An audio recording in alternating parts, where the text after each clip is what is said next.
and welcome back to Board Crazy. My name is D, and today I'll be reviewing The Girl and the Robot, the card game with the evil queen, otherwise known as Will. That's correct, with Will. So before we get talking about this game, we're going to run my introduction to it from our gameplay video so that you get a little understanding of how the game works if you haven't seen it in action yet. So here that goes.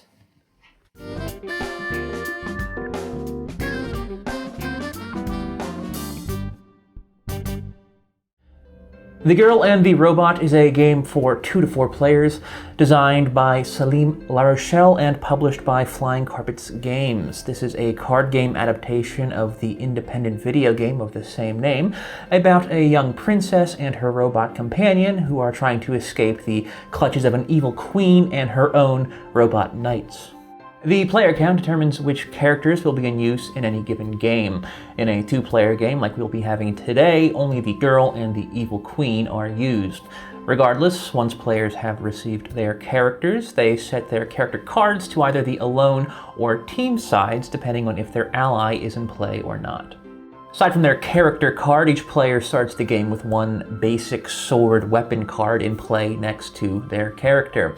Any unused basic swords will not be used during the game. Then the remaining cards, save for the 4 demons, are shuffled up and each player is dealt 5. Then the demons are reshuffled into the deck and that forms the draw pile.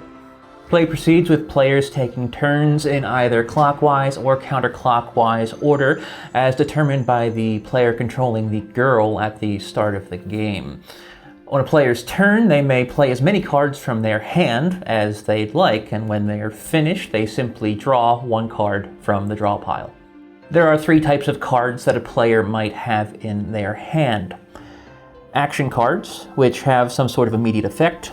Ability points, which can be spent in combination to perform abilities listed on the character cards, and weapons, which are placed next to the character cards to protect them from demons. Whenever a player draws a demon card from the draw pile at the end of their turn, they must then discard 1 weapon next to their character in order to defeat it. If, however, a character has no weapons at their disposal, they are killed and removed from the game. Also, each time a demon is drawn, regardless of the outcome, that player then places it back into the draw pile face up wherever they like. The game ends once all characters on one side are killed, and then the victor is anyone remaining on the other side. All right, Will. So, The Girl and the Robot, the card game, the lore book. The lore book is the rule book, also the lore book. I mean, it actually is a lore book. Have lore. It has story and everything else. This is an adaptation of a video game, and for people unfamiliar with the game, it explains, the setup basically. Yeah. For playing this here, a battle between a girl and her robot against an evil queen and her robot. In terms of this being a video game adaptation, if someone is coming to this as a fan of the video game, or just even with experience with the video game, I think it's worth pointing out that this card game version doesn't necessarily, I don't know if it reflects the gameplay of the video game. I don't know if you've seen any footage of that. Not that familiar with it. Okay, but there's a lot of puzzle solving. Okay, so it's like a puzzle. Yeah, and there's action and stuff, but there's no puzzle real element to this. So much, for the most part, aside from just a little bit maybe of sort of predicting. And so on. I guess it's similar to puzzles. I mean, you're using intuition and strategy, but yeah, it's not. This is not a puzzle card game in any way. No, it's not like one character goes and stands somewhere and that makes something happen. So it's something like that. But to talk about the card game itself now, and what we think of it.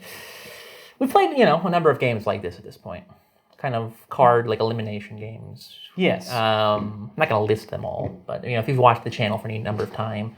So I guess the question is really at that point, since we do have experience, we've recommended games like this in the past, is this game worth it? Does it stand out among the pack? I know where I fall on that. Where would you say you fall on that, Will? I think this game absolutely stands out amongst other card games. Interesting, okay. There may not be a single mechanic in here, or mechanism, whatever you want to call it,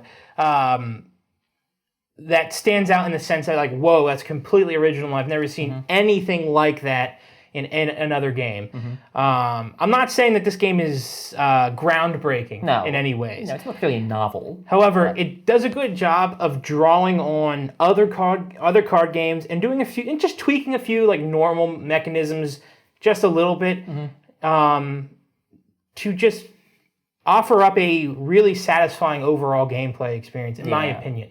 Like, I came into this a little skeptical because it's, I don't know, sometimes when I see a game where it's like you start with 5 cards, you can play as many as you want.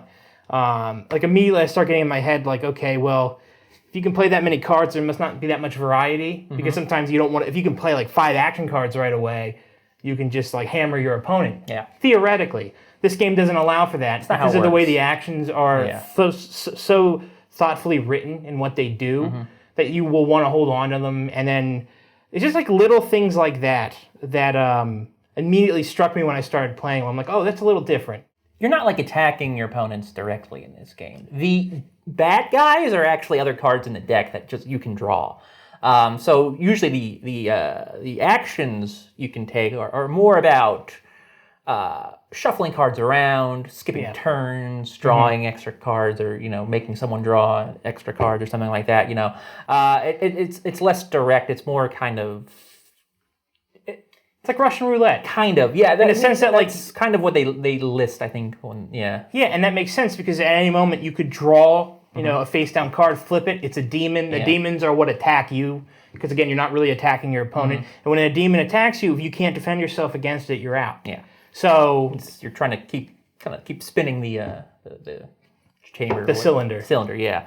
Exactly. Yeah. To make sure that the demon doesn't pop up on your turn, ideally. Because, there are, of course, weapons in the game, which you can use to fight off these demons. You start off the game with 1 each, and you can get more as you draw. But it's interesting. And I also like I like the characters. I like having characters for each player, as opposed to just everyone having just their hands and then going from there. I like that in this game, each player has their own a couple of unique abilities they can use, and then there's teams that can work together. It's not just every man for himself. Yeah, this is one of those cooperative competitive games where you'll have teams going against each other, and you can mix it up anywhere in the player count, at least with the 2 to 4 range. Yeah, you can do 1-on-1, 2-on-1, 2-on-2. Yeah, and it plays slightly different. There's like a different sort of metagame for each. I would say. I feel like the evil characters are maybe slightly more powerful in terms of the abilities they have at their disposal. They might cost a bit more. Yeah. But I feel like it's something to keep in mind. So, like, in a 1-on-1 or a 2-on-2 game, the girl and the robot might be at a slight disadvantage at the start. So, but in a 3-player game where it's the girl and the robot versus the queen, then I think things are maybe a little bit more even. I agree with you. I do think that they intentionally made the evil a little stronger because you're encouraged at the 2-on-1 to play 2 good versus 1 bad. Yeah.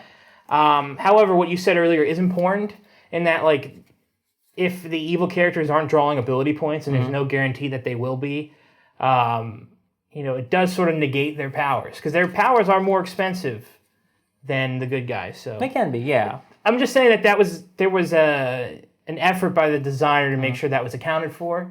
But I agree with you. It can go down in some sessions where the evil, they can kind of kick butt with their abilities.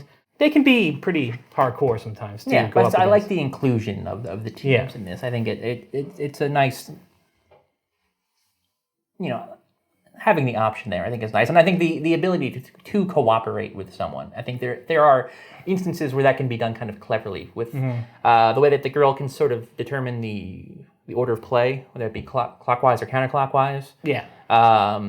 You can use that, I think, because there are cards that allow you to rotate, like go the opposite way, or you can have the robot's ability to choose who goes next.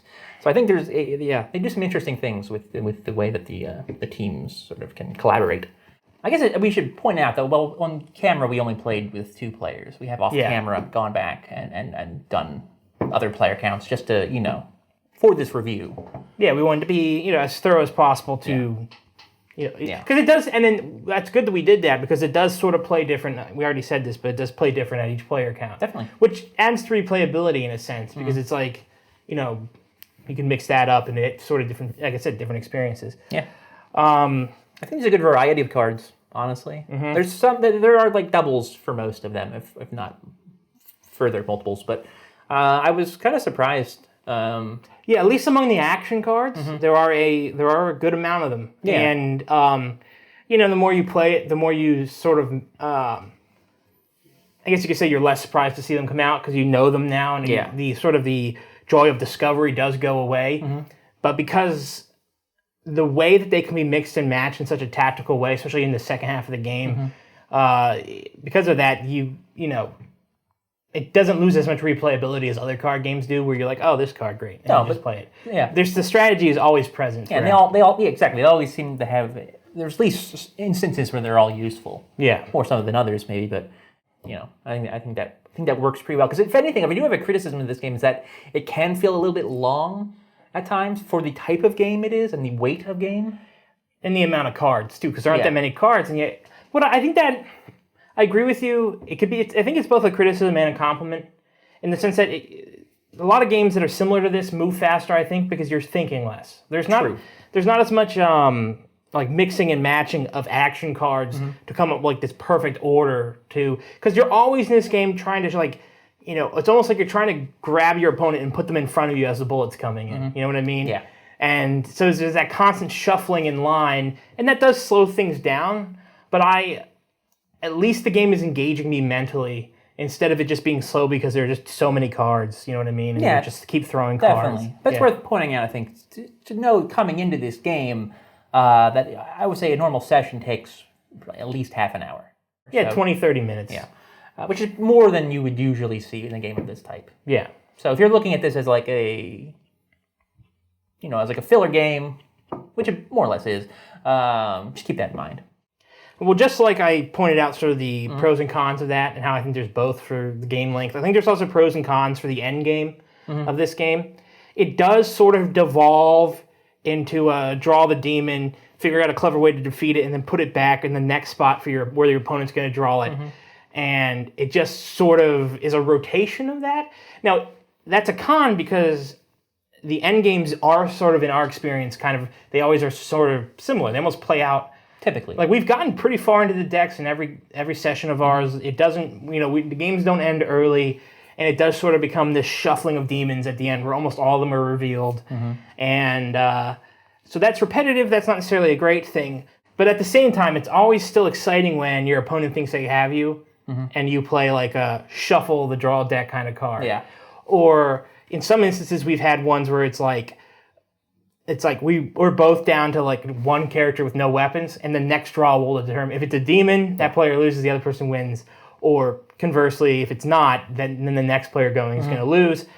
And moments like that are always exciting. So I think the end game might bother some people. It did me a few times, but at the same time, though, I always was, like you said, sort of engaged throughout the game. I do wonder. I'm not sure how much I love entirely the fact that once a demon is drawn, it always goes back face up into the draw pile. I think part of it is just like the fact that because it is getting shuffled often. It's. I feel like it's not a true shuffle when you can kind of see where one card is.